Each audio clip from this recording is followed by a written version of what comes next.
నమస్తే. నేను మీ వకీల్ ఆశేష్ కొత్త, వాయిస్ ఆఫ్ వాయిస్‌లెస్.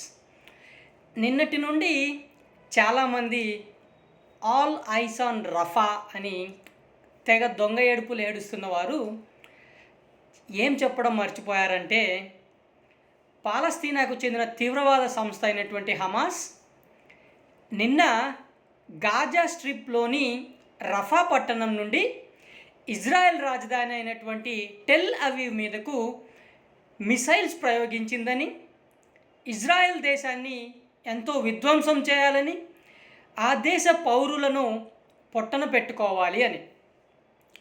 ఈ విధ్వంస పథక రచన మొత్తం హమాస్ తీవ్రవాదులు ప్రయత్నం చేసినప్పటికీ ఇజ్రాయెల్కు ఉన్న పటిష్టమైన భద్రత కారణంగా హమాస్ యొక్క చర్యలను ముందుగానే పసిగట్టి ఇజ్రాయెల్ తన పౌరులని జాగరూకత చేసి వారిని బంకర్స్లోకి ఇంకా అనేక సురక్షిత ప్రాంతాలకు పంపడం ఒక పక్క అయితే, వారికున్న ఐరన్ డోమ్ టెక్నాలజీ ఉపయోగించి పాలస్తీనా మరియు గాజా స్ట్రిప్ యొక్క పట్టణమైనటువంటి రఫా నుండి వస్తున్న మిసైల్స్ని సక్సెస్ఫుల్గా అడ్డుకొని నిర్వీర్యం చేశారు.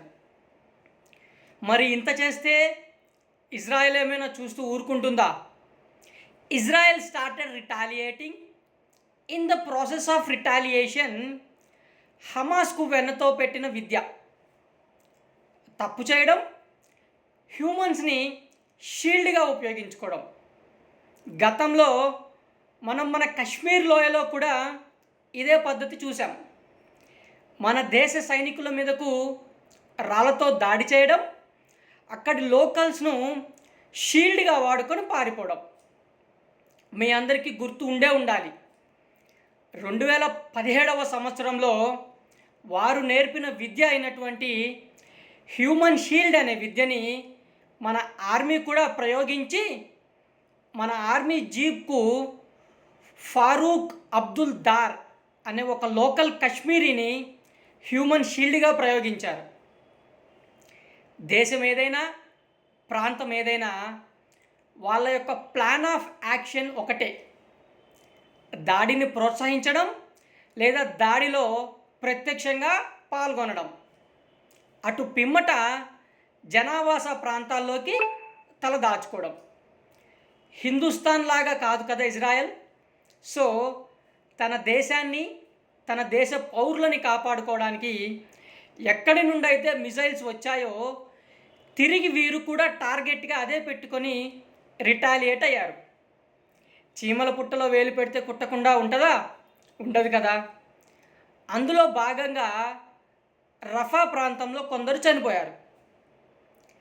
ఇదంతా ఉదారవాదులు, ప్రపంచ శాంతి కామకులైనటువంటి మన సోకాల్డ్ సెలబ్రిటీస్ చెప్పకుండా ఆల్ ఐస్ ఆన్ రఫా అని అనడంలో అర్థమేముంది?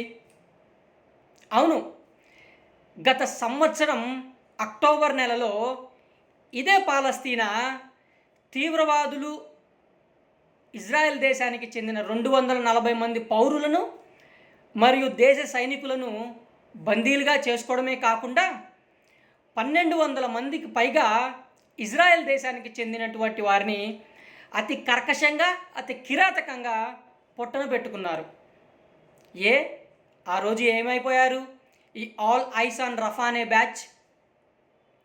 ఇదే కాదు, మన ఇరుగు పొరుగున ఉన్న పాకిస్తాన్, బంగ్లాదేశ్లో ఉన్నటువంటి హిందువులను మరియు ఎదుగొచ్చిన హిందూ అమ్మాయిలను మతం మారాలని, మతం మారి అక్కడి ముస్లిమ్స్ను పెళ్లాడాలని ప్రతిరోజు 3 మతం మార్చడమో లేదా చంపడమో చేస్తున్నారు. Decline in the percentage of Hindu population in Pakistan and Bangladesh proves it. ఇదంతా కాదు, ఆల్ ఐస్ ఆన్ రఫా అని గుడ్డలు చించుకుంటున్నటువంటి పెయిడ్ సెలబ్రిటీస్ ఎంతమంది కశ్మీరీ హిందువుల మీద జరిగిన ఊచకోత మీదనో, కేరళ హిందువుల మీద జరిగిన మోప్లా దాడులను ఖండించారు. It's clear and evident that to whom they are supporting and to whom they are working. ధన్యవాదాలు. నమస్తే.